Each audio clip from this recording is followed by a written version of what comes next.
ಎಷ್ಟೋ ಜನ ಗಂಡು ಮಕ್ಕಳು ಅಂದ್ರೆ ಗಂಡಸರು ಭಾವನೆಗಳನ್ನ ಹಂಚ್ಕೊಳ್ತಾ ಇರಲ್ಲ.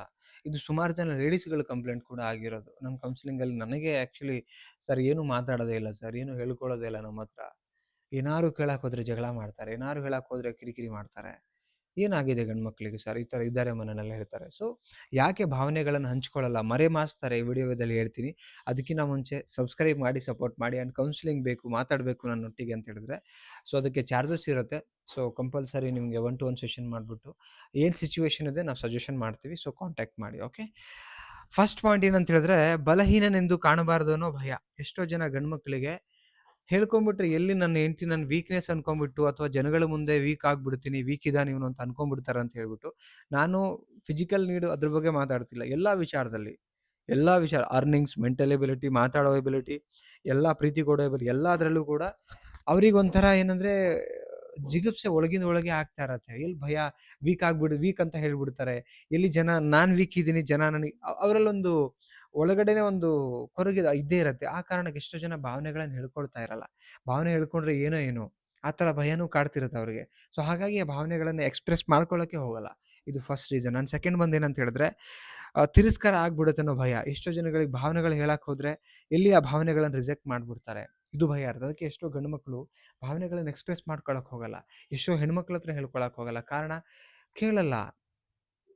ಅವ್ರನ್ನ ಅರ್ಥ ಮಾಡ್ಕೊಳ್ಳಲ್ಲ ಅಂತ ಒಂದು ಬರುತ್ತೆ. ಕೇಳಲ್ಲ ಅನ್ನೋ ಒಂದು ಬರುತ್ತೆ. ಅರ್ಥ ಮಾಡ್ಕೊಳ್ಳಲ್ಲ, ಕೇಳಲ್ಲ ಅಂದ್ರೆ ರಿಜೆಕ್ಟ್ ಮಾಡ್ಬಿಡ್ತಾರೆ ಅನ್ನೋ ಭಯ. ಸೊ ಹಾಗಾಗಿ ಎಷ್ಟೋ ಜನ ಏನು ಮಾಡ್ಬಿಡ್ತಾರೆ, ಭಾವನೆಗಳನ್ನ ಹೇಳ್ಕೋಬೇಕು ಅನ್ಕೊಂಡಿರ್ತಾರೆ. ಬಟ್ ಎಷ್ಟೋ ಜನ ಭಾವನೆಗಳನ್ನ ಹೇಳ್ಕೊಳ್ಳಲ್ಲ ಸ್ನೇಹಿತರೆ. ಕಾರಣ ರಿಜೆಕ್ಷನ್ ಬಂದ್ಬಿಡುತ್ತೇನೋ ಅಂತ. ಹೆಣ್ಮಕ್ಳಿಂದ ಎಸ್ಪೆಷಲಿ. ನೆಕ್ಸ್ಟ್ ಬಂದು ಏನಂತ ಹೇಳಿದ್ರೆ ಜವಾಬ್ದಾರಿಗಳ ಒತ್ತಡ ಇರುತ್ತೆ. ಕೆಲವು ಫ್ಯಾಮಿಲಿಗಳಲ್ಲಿ, ಕೆಲವು ಮನೆಗಳಲ್ಲಿ ಜವಾಬ್ದಾರಿಗಳು ತುಂಬ ಇರುತ್ತೆ. ಫಿನಾನ್ಷಿಯಲ್ ಪ್ರಾಬ್ಲಮ್ ಇರುತ್ತೆ, ಕಂಪನಿ ಸ್ಟ್ರೆಸ್ ಇರುತ್ತೆ, ಫ್ರೆಂಡ್ ಸರ್ಕಲಿಂದ ಇರುತ್ತೆ, ಆಫೀಸ್‌ದು ಇರುತ್ತೆ, ಬಾಸ್‌ದು ಇರುತ್ತೆ, ಇನ್ನು ಮನೆ ಮಕ್ಕಳದ್ದು ಏನೋ ಒಂದು ಒತ್ತಡ ಇರತ್ತೆ ಅವರಿಗೆ. ಆ ಒತ್ತಡಗಳು ಅದನ್ನು ನಿಭಾಯಿಸೋದ್ರಲ್ಲೇ ಸಮಯ ಸಾಕಾಗ್ತಿರಲ್ಲ.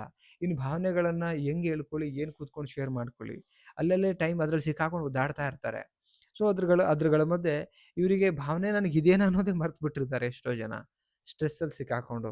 ಸೊ ಇದು 99% ಜನ ಗಂಡ್ಮಕ್ಳ ಪರಿಸ್ಥಿತಿ ಪ್ರಾಬ್ಲಮ್ ಹಿಂಗೆ ಇರೋದು. ಫಿನಾನ್ಷಿಯಲ್ಲು, ಈ ಕಡೆ ಮನೆಗೆ ತಂದು ಹಾಕಬೇಕು, ಸಾಕಬೇಕು. ಸೊ ಇದ್ರ ಮಧ್ಯೆನೇ ಎಷ್ಟೋ ಜನ ಉಳಿದು ಬಿಡ್ತಾರಲ್ಲ. ಪಾಪ ಭಾವನೆಗಳನ್ನ ಹೇಳ್ಕೋಬೇಕು ಅಂತ ಒದ್ದಾಡ್ತಾ ಇರ್ತಾರೆ. ಬಟ್ ಇದ್ರ ಮಧ್ಯೆ ಮರೆತು ಬಿಟ್ಟು ಅವ್ರು ಸುಮ್ನಾಗ್ಬಿಡ್ತಾರೆ. ಇದು ಕೂಡ ಪಾಯಿಂಟೇ.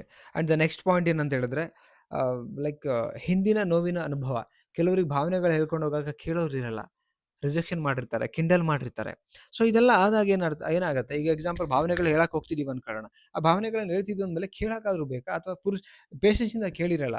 ನಿಂದೇನು ದೊಡ್ಡ ಭಾವನೆ, ನಿಂದೇನು ದೊಡ್ಡ ಅದು ಇದು ಲೈಕ್ ನೋವು ಮಾಡ್ಬಿಟ್ಟಿರ್ತಾರೆ. ಆ ನೋವಾದಾಗ ಹೇಳೋದೇ ಬೇಡ. ಕೇಳಕ್ಕೆ ರೆಡಿ ಇಲ್ಲ ಅಂದ್ಮೇಲೆ ಏನಕ್ಕೆ ಕೆಲವು ಎಷ್ಟೋ ಗಂಡ್ಮಕ್ಳು, ಹೆಣ್ಮಕ್ಳು ಕೇಳಲ್ಲ ಅಂತ ಹೇಳೋಕೆ ಹೋಗಲ್ಲ. ಸುಮ್ನಾಗ್ಬಿಡ್ತಾರೆ. ಇದೂ ಆಗಿದ್ದು ಉಂಟು. ಹಂಗಂತೇಳಿ ಎಲ್ಲಾರಿಗೂ ಹೆಣ್ಮಕ್ಳಿಗೆ ಹೇಳ್ತಿಲ್ಲ. ಕೆಲವ್ರು ಹಂಗಿದ್ದಾರೆ. ಅದಕ್ಕೆ ಹೇಳ್ತಾ ಇರೋದು. ನೆಕ್ಸ್ಟ್ ಪಾಯಿಂಟ್ ಏನಂತ ಹೇಳಿದ್ರೆ ಭಾವನೆಗಳನ್ನ ಹೇಳುವಂಥ ಅಭ್ಯಾಸ ಕೆಲವು ಗಂಡು ಮಕ್ಕಳಿಗೆ ಇರದೇ ಇರೋದು ಇರ್ಬೋದು. ಎಷ್ಟೋ ಗಂಡು ಮಕ್ಕಳಿಗೆ ಭಾವನೆಗಳನ್ನ ಹಂಚ್ಕೋಬೇಕು, ಅದು ಮಾಡ್ಬೇಕು ಅನ್ನೋದಿರಲ್ಲ. ಪ್ರಾಕ್ಟಿಕಲ್ ಆಗಿ ಏನು ಮಾತಾಡ್ಬೇಕು ಅದು ಮಾತಾಡ್ತಾರೆ, ಕೆಲಸ ಮಾಡ್ಬೇಕು ಮಾಡ್ತಾರೆ, ತಂದಾಕ್ತಾರೆ. ಸೊ ಪ್ರಾಕ್ಟಿಕಲ್ ಆಗಿ ಇದ್ಬಿಡ್ತಾರೆ. ಅದು ಬಿಟ್ರೆ ಹೇಳ್ಕೊಳಕ್ಕೆ ಹೋಗೋಲ್ಲ. ಸೊ ಇದು ಕೂಡ ಇರುತ್ತೆ. ಇದಿಷ್ಟು ಕಾರಣ ಇರುತ್ತೆ ಒಬ್ಬ ಗಂಡಸು ಭಾವನೆಗಳನ್ನ ಮರೆಮಾಚಲಿಕ್ಕೆ ಅಂತ ನಾನು ಹೇಳಲಿಕ್ಕೆ ಇಷ್ಟಪಡ್ತೀನಿ. ಸ್ನೇಹಿತರೆ ವಿಡಿಯೋ ನೋಡಿದ್ರಲ್ಲ, ಸೊ ಏನು ಅನ್ನಿಸ್ತು ಅದನ್ನು ಕಮೆಂಟ್ ಬಾಕ್ಸಲ್ಲಿ ಕಮೆಂಟ್ ಮಾಡಿ. ಇಷ್ಟ ಆದರೆ ಲೈಕ್ ಮಾಡಿ ಆ್ಯಂಡ್ ಸಬ್ಸ್ಕ್ರೈಬ್ ಮಾಡದೆ ನೋಡ್ತೀವಿ ಸಬ್ಸ್ಕ್ರೈಬ್ ಮಾಡಿ ಆ್ಯಂಡ್ ಕೌನ್ಸಿಲಿಂಗ್ ಬೇಕಾ ಕಾಂಟ್ಯಾಕ್ಟ್ ಮಾಡಿ. ಮತ್ತೊಂದು ಟಾಪಿಕಲ್ಲಿ ಸಿಗೋಣ. Thank you so much. Bye.